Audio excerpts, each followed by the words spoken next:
Thank you and welcome to cebulive.com once again. Here we're doing an unpacking of a converter device. No? It converts the DVI to its HDMI. It's just a very simple, small converter. So we bought it on Lazada. And it just cost about 100 plus. And there's also the shipping. So this package, it's from Ugreen, because I've been using Ugreen with our other converter, device, and it really works.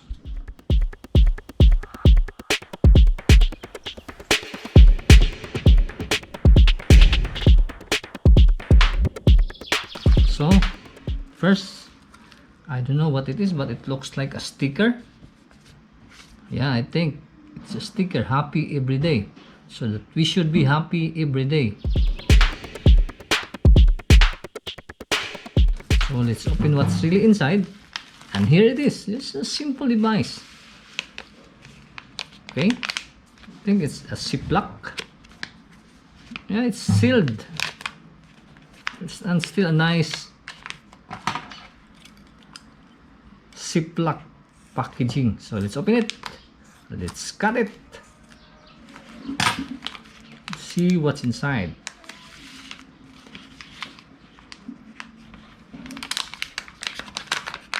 Okay, I think it has included a user instruction and the actual device itself.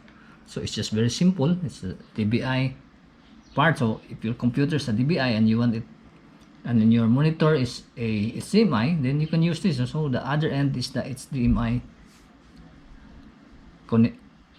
slot. So yeah, it's just a simple device, and it's very compact. So it will not take up much space if you put it at the back of your computer. So yeah, let's try to measure it. And it looks like gold plated too. So it's gold. So we hope it's just really gold, not just a plating. Yeah, foolish thing to assume that this is gold. Of course it is not. So let's measure it. Just about 4 centimeters. Then its width, then 1.5 on this part, on the side, and the length is just about 5 cm. So it's really very compact converter. So there's the locking mechanism. It's also in good shape. So far it is all good. So that's it. This is the Ugreen.